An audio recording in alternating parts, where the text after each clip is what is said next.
వీక్షకులకు నమస్కారం. పౌరులందరికీ సమన్యాయం అమలు చేయాలంటూ అడిషనల్ డీజీపీ స్థాయి ఐపీఎస్ అధికారి పివి సునీల్ కుమార్ పోరాటం ప్రారంభించారు. వైఎస్ జగన్మోహన్ రెడ్డి ప్రభుత్వ హయాంలో సిఐడి విభాగం చీఫ్ గా పనిచేసిన సునీల్ కుమార్ ఇప్పటి చంద్రబాబు ప్రభుత్వంలో సస్పెండ్ అయ్యారు. ఇప్పటి అసెంబ్లీ డిప్యూటీ స్పీకర్ రఘురామకృష్ణరాజును అప్పట్లో జైల్లో వేశారు. జైల్లో రఘురామకృష్ణరాజును చిత్రహింసలు పెట్టిన కేసులో సునీల్ కుమార్ ప్రధాన నిందితుడు. ఆ కేసు విచారణలో భాగంగానే సునీల్ కుమార్ ను ఇప్పుడు సస్పెండ్ చేశారు. తనను సస్పెండ్ చేయడం సరే, రఘురామకృష్ణరాజును డిప్యూటీ స్పీకర్ గా కొనసాగించడంలో సమన్యాయం పాటించలేదని సునీల్ కుమార్ ప్రశ్నిస్తున్నారు. ఈ విషయమై సునీల్ కుమార్ ఇప్పటికే 2 వీడియో అస్త్రాలు వదిలారు. 2012-17 మధ్య కాలంలో Raghurama Krishna Raju state bank of India సహా కొన్ని ఇతర బ్యాంకుల నుంచి 947 కోట్ల రూపాయలు రుణం తీసుకున్నారు. పరిశ్రమల స్థాపనకు ఆ రుణాన్ని వినియోగించకుండా ఇతర అవసరాలకు మళ్లించారు. తీసుకున్న అప్పు తిరిగి కట్టనూ లేదు. ఈ విషయమై బ్యాంకుల కూటమి 2022లోనే రఘురామకృష్ణరాజుపై సిబిఐకి ఫిర్యాదు చేసింది. సిబిఐ కేసు కూడా నమోదు చేసింది. కోర్టులను ఆశ్రయించి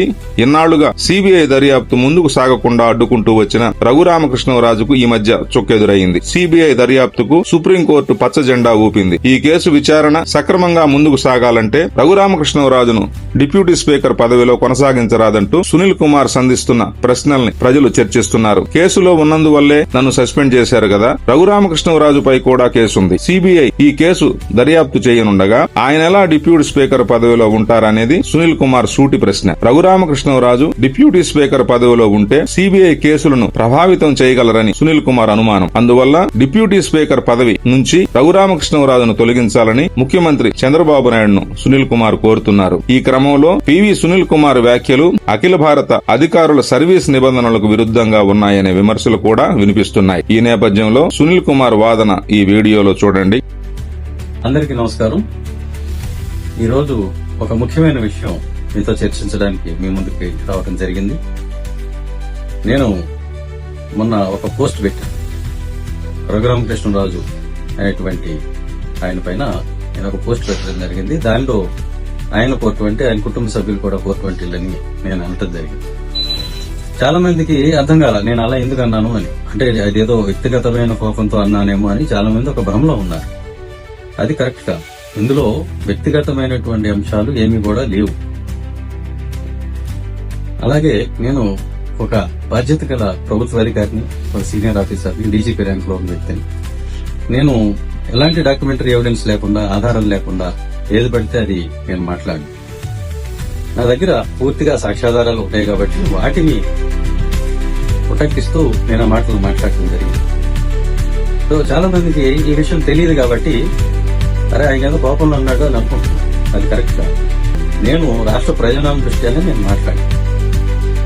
ఆ ఎఫ్ఐఆర్ సిబిఐ పెట్టినటువంటి ఎఫ్ఐఆర్ కాపీ నేను ఈ రోజు ఫేస్బుక్ లో, ట్విట్టర్ లో కూడా నేను పోస్ట్ చేయడం జరిగింది. 20 పేజీల డాక్యుమెంట్ మీరు మొత్తం చూడొచ్చు. అందులో దానిలో ఐపీసీ 420 సెక్షన్ ఉంది, అంటే చీటింగ్, క్రిమినల్ కాన్స్పిరసీ ఉంది, కుట్ర ఉంది, 120B కాన్స్పిరసీ, ఇవన్నీ కూడా ఉన్నాయి. ఈ నేరాలన్నీ కనుక ప్రూవ్ అయితే, ఖచ్చితంగా ప్రూవ్ అవుతాయి, యావజ్జీవ కారాగార శిక్ష పడుతుంది. అందులో ఉన్నటువంటి వాళ్ళందరికీ కూడా ఎవరెవరి పేర్లు ఉన్నాయో మీరే చూసుకోండి. అందులో ఆయన ఫ్యామిలీ మెంబర్స్ కూడా ఉన్నారు. ఆ నేరం యొక్క విలువ 945 కోట్లు. అది ఎవరి డబ్బు? State bank of India, axis bank, Punjab national bank, ఈ 3 బ్యాంకుల్లోంచి లూటీ చేసినటువంటి డబ్బు 945 కోట్లు. అది మీ డబ్బు, నా డబ్బు, మనందరి డబ్బు.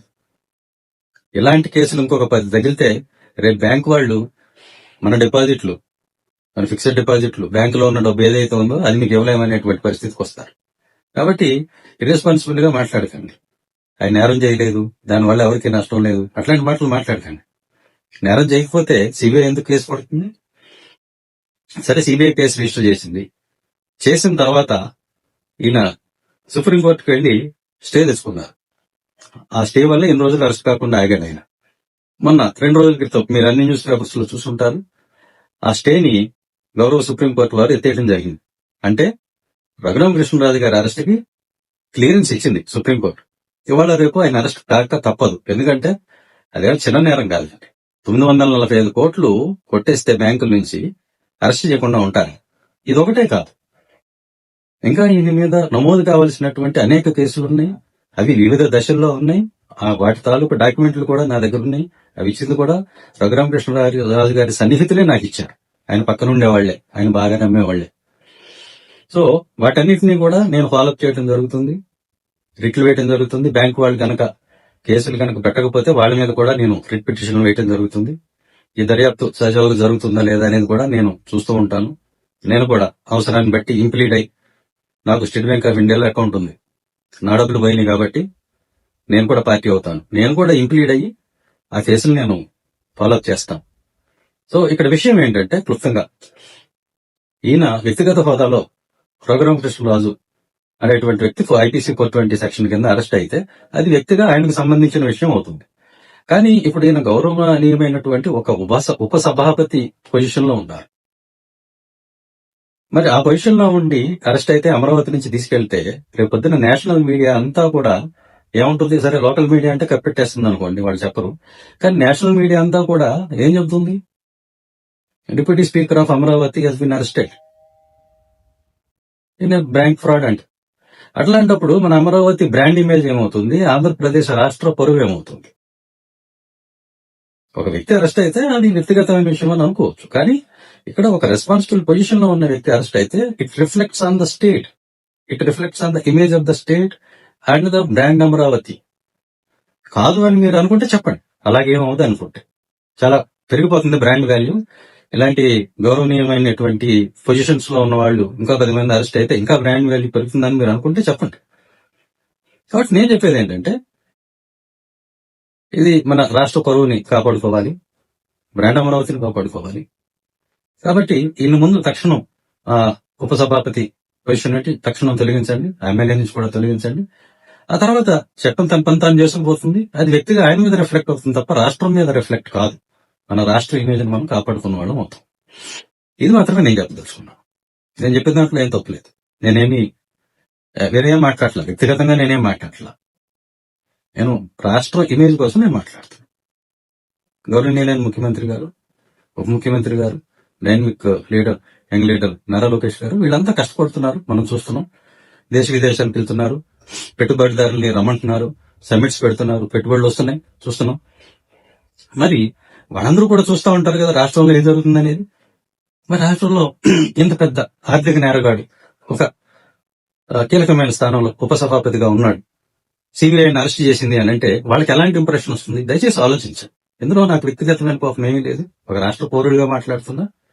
సో అది వ్యక్తిగతంగా ఆయనతో పోనివ్వండి, రాష్ట్రం మీదకి తెచ్చుకోకుండా అని మాత్రమే నేను చెప్తున్నాను. So this is all my request, humble request. So thank you all.